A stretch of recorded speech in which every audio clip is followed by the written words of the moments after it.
퇴직 후 같은 돈인데 어떤 사람은 매일 불안에 떨고 어떤 사람은 매일이 여행 같다고 말합니다. 돈의 액수가 아니라 돈을 쓰는 방식이 삶의 풍경을 완전히 바꿔버리기 때문입니다. 오늘은 전직 요리사였던 68세 김정호 씨의 이야기를 들어보겠습니다. 그는 서울의 한 호텔 주방에서 35년을 일했습니다. 매일 불 앞에서 수백 명의 식사를 책임졌던 그가 이제는 매일 다른 마을을 걸으며 은퇴 여행자로 살아가고 있습니다. 놀라운 건 그의 생활비가 은퇴 전후로 거의 달라지지 않았다는 사실입니다. 그런데 왜 그의 하루는 이렇게 달라졌을까요?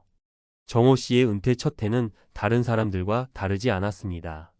새벽에 일어나던 습관이 그대로 남아 눈을 뜨면 허전했습니다. 하루 종일 할 일이 없었고 아내와의 대화도 줄었습니다. 주방에서의 긴장감이 사라지자 몸은 편해졌는데 마음이 무너졌습니다.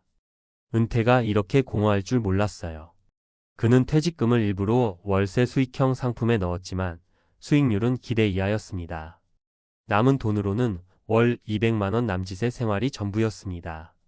그렇게 버티는 노후가 시작되는 줄 알았습니다.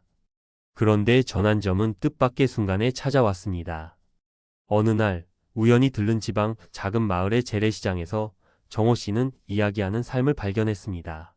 시장의 어르신들과 나눈 짧은 대화, 길가에서 만난 동네 사람들의 인사, 시골 식당의 소박한 반찬에서 그는 다시 사람과 밥이 연결되는 순간을 느꼈습니다.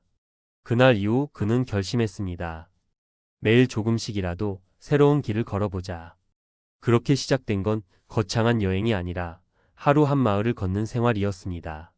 그의 여행은 교통비 3,000원, 도시락 한 끼 5,000원으로 시작됐습니다. 기차 대신 버스를 타고 숙박은 친구나 지인의 빈방을 빌리거나 때로는 공공 게스트하우스를 이용했습니다. 하루 예산 2만 원, 그 안에서 새로운 사람을 만나고 지역 식재료를 맛보고 마을의 이야기를 들었습니다. 그는 이를 생활 속 여행이라 불렀습니다. 은퇴자에게 필요한 건 거대한 이동이 아니라 낯선 하루를 만나는 용기였던 겁니다. 놀라운 건 그가 쓰는 돈이 이전보다 줄지 않았다는 점입니다. 하지만 돈이 소비에서 경험으로 바뀌었습니다. 과거엔 외식비, 술자리, 쇼핑으로 흘러가던 지출이 이제는 작은 이동과 체험으로 바뀐 것입니다. 그는 이렇게 말합니다. 이전엔 돈이 내 시간을 대신했어요. 지금은 내가 돈을 대신하죠. 매일의 버스 한 장, 시장의 밥 한 끼가 그의 삶을 움직이고 그 안에서 그는 여전히 요리사로 살아가고 있습니다. 식당 대신 삶이 그의 주방이 된 것이죠. 심리적으로도 큰 변화가 찾아왔습니다. 많은 은퇴자들이 겪는 우울감과 소외감은 멈춘 일상에서 생깁니다. 정호 씨는 그것을 움직임으로 극복했습니다. 걷고 사람을 만나고 새로운 음식을 맛보는 행위가 그의 정서를 지탱했습니다. 전문가들은 이를 활동 기반 회복력 비헤이비어럴 리질리언스이라 부릅니다. 퇴직 후 규칙적인 움직임과 사회적 교류가 뇌의 보상 회로를 자극해 우울감을 낮춘다는 연구도 있습니다. 그는 단순히 여행하는 게 아니라 스스로의 정서를 조율하는 법을 몸으로 배운 셈입니다. 사회적 관계도 바뀌었습니다. 주방에서는 늘 팀 중심으로 움직였던 그가 이제는 개인의 이름으로 사람들을 만났습니다. 처음엔 낯설었지만 이제는 각 지역마다 아는 사람이 있습니다. 어떤 마을에서는 주민이 직접 김치를 담가주고 다른 곳에서는 장터에서 일손을 도와줍니다.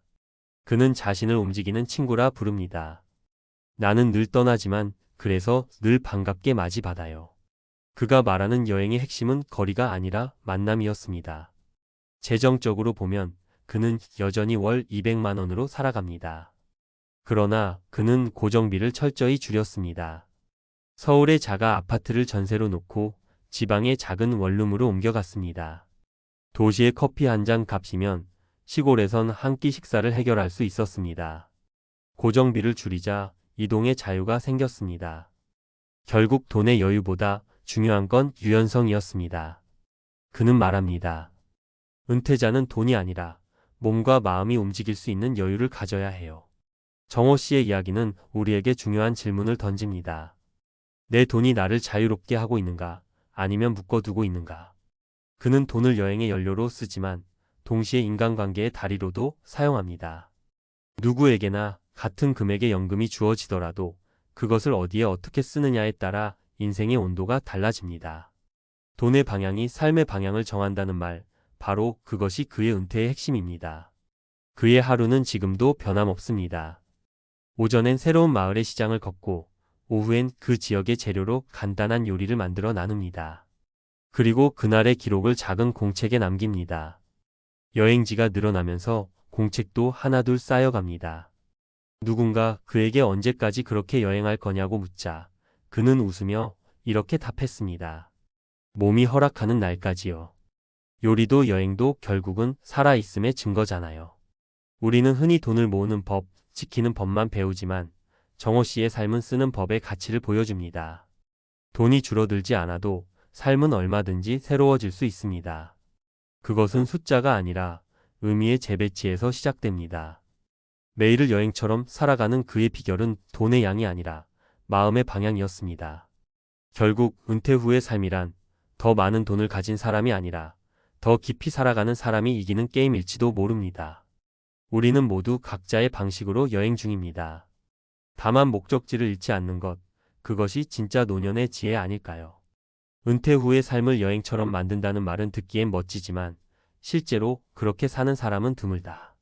그러나 전직 요리사 김정호 씨의 이야기는 그 말이 단순한 수사가 아니라 의식의 변화에서 비롯된 구체적인 삶의 방식임을 보여준다. 그는 은퇴 후 매일을 여행처럼 살아가지만 그의 통장 잔고는 이전과 다르지 않다. 돈의 액수가 아니라 돈이 흘러가는 방향이 바뀐 것이다.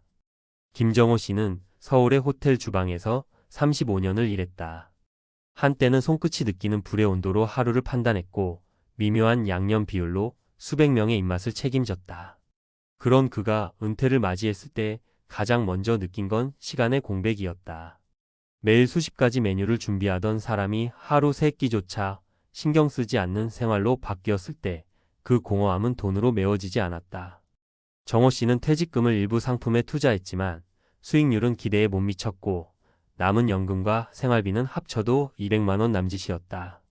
누군가는 그 돈으로 겨우 버틴다고 말하겠지만 그는 그 돈으로 움직이는 삶을 만들었다. 계기는 아주 사소했다. 지방 재래시장에 들렀던 날 그는 사람 냄새 나는 한 끼 식사와 낯선 이들의 인사를 받으며 오래된 감각을 되찾았다. 삶이 다시 끓기 시작한 순간이었다. 이후 그는 결심했다. 매일 조금씩 다른 곳을 걷자. 그렇게 그의 여행은 시작됐다. 김정호 씨의 여행은 거창하지 않다. 버스 한 장, 도시락 한 끼, 그리고 낯선 사람과의 대화. 하루 예산은 2만 원 남짓이지만 그는 그 안에서 세상을 새로 쓴다. 숙박 대신 친구의 빈방을 빌리고 지역의 게스트하우스를 이용하며 그날의 시장에서 산 재료로 간단한 음식을 만들어 나눈다. 그는 스스로를 생활 여행자라 부른다. 이 말엔 깊은 철학이 담겨 있다. 은퇴 후의 여행은 떠나는 용기보다 움직이는 습관에서 시작된다는 것이다. 돈을 쓰는 방식의 전환은 곧 삶의 관점을 바꾸는 일이다. 과거엔 소비가 중심이었다면 이제는 경험이 중심이다. 정호 씨는 이렇게 말했다. 예전엔 돈이 내 시간을 대신했지만 지금은 내가 돈을 대신합니다. 이 말은 은퇴자의 경제 심리를 꿰뚫는다. 일할 때는 돈이 시간을 사주지만 은퇴 후엔 시간이 돈의 가치를 바꾼다. 즉, 같은 금액이라도 그것이 소비인지 의미인지에 따라 삶의 만족도가 달라진다. 심리적으로도 그는 달라졌다. 은퇴자의 대표적 불안은 정체성의 상실이다. 오랜 기간 직업으로 정의된 자신이 사라질 때 사람은 방향을 잃는다. 하지만 정호 씨는 새로운 정체성을 만들어냈다. 그는 더 이상 요리사가 아니지만 여전히 요리사다. 식당이라는 공간은 사라졌지만 그는 여행지마다 사람을 위한 한 끼를 준비한다. 마을 어르신에게 국수를 끓여주고 농부에게 김밥을 나누며 관계를 요리한다. 이런 일상의 의식화는 은퇴 후 심리적 회복력을 높인다. 전문가들은 이를 활동 기반 회복력이라 부른다. 뇌의 보상 회로를 자극하는 행동이 우울감을 줄이고 삶의 의미를 강화하는 것이다. 사회적 관계 역시 새롭게 짜였다. 정호 씨는 주방의 팀워크에 익숙했지만 은퇴 후엔 개인의 이름으로 관계를 만들어야 했다. 처음엔 서툴렀다. 하지만 시간이 지나자 전국 곳곳에 그를 기다리는 사람들이 생겼다. 전라도의 한 장터에서는 그를 서울 셰프 아재라 부르고 경북의 한 마을에서는 매년 김장을 같이 한다. 그는 이렇게 말했다. 내가 매일 떠나니까 매일 반가운 사람이 됩니다. 이동의 반복이 곧 관계의 확장이 된 셈이다. 재정 구조도 흥미롭다. 그는 자가 아파트를 전세로 놓고 지방의 작은 원룸으로 옮겼다. 그 차액으로 생긴 여유 자금이 그의 여행 자금이 되었다. 도시의 고정비를 줄이자 삶의 가벼움이 생겼다. 돈이 많아야 자유로워진다는 믿음이 깨진 순간이었다. 은퇴 후 진짜 여유는 돈의 액수가 아니라 움직일 수 있는 유연성에서 나온다는 사실을 그는 몸으로 증명했다. 많은 은퇴자들이 느끼는 불안의 근원은 돈의 부족이 아니라 돈이 고정되어 있다는 감각이다. 그는 그 감각을 무너뜨렸다. 매일의 이동은 물리적 이동이 아니라 심리적 자유의 상징이 되었다. 결국 은퇴자의 삶은 지속 가능한 움직임을 어떻게 설계하느냐에 달려 있다. 하루하루 반복되는 정지된 시간 속에서는 불안이 자란다. 하지만 작은 움직임이라도 반복되면 그 속에서 인간은 다시 살아있음을 느낀다. 정호 씨는 여행을 통해 자신이 다시 유용하다는 확신을 얻었다. 누군가의 밥을 해주고 대화를 나누고 그날의 기록을 남기는 행위는 곧 자기 존재의 증거가 된다. 그는 말한다. 요리할 때도 그렇잖아요. 아무도 안 먹을 걸 알면 불 앞에 서기 싫어요. 근데 누군가가 기다리고 있으면 다시 불을 켜게 되죠. 결국 은퇴 후의 행복은 누군가 나를 기다리고 있다는 감각에서 시작된다. 경제적 안정보다 인간적 연결이 더 오래 삶을 지탱한다는 것이다. 그의 공책에는 여행의 기록이 쌓이고 있다. 시장 이름 만난 사람, 맛본 음식, 나눈 대화가 빼곡히 적혀 있다. 그것은 단순한 기록이 아니라 은퇴 이후에도 계속 성장하는 인간의 흔적이다.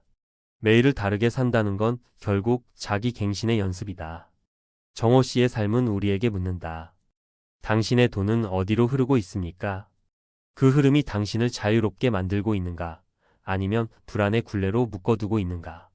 돈의 액수보다 중요한 것은 방향이다. 돈이 경험을 향하면 삶은 넓어지고 돈이 불안을 향하면 삶은 줄어든다. 결국 은퇴 후의 삶은 수입이 아니라 해석의 문제다. 같은 돈으로도 누군가는 매일 여행하고 누군가는 매일 걱정한다. 그 차이는 돈을 소비로 볼 것인가, 관계로 볼 것인가의 차이다. 김정호 씨의 삶은 그 해답을 보여준다. 그는 더 이상 직업인으로서의 요리사가 아니지만 여전히 누군가의 하루를 따뜻하게 만드는 요리사다. 그는 말한다. 은퇴는 일의 끝이 아니라 의미의 재배치예요. 이 말은 수많은 은퇴자들에게 필요한 통찰일지도 모른다. 돈은 줄었지만 삶은 깊어졌다. 숫자가 줄었는데도 마음은 늘어났다. 그것이 진짜 은퇴의 여유다. 우리에게 필요한 건 더 많은 자산이 아니라 더 넓은 시선이다. 결국 은퇴란 돈을 줄이는 것이 아니라 삶을 다시 요리하는 과정이다. 불의 세기를 바꾸고 재료의 순서를 바꾸듯 우리는 남은 삶의 조리법을 새로 써야 한다. 그리고 그 끝에 남는 향기는 소박하지만 오래가는 행복일 것이다.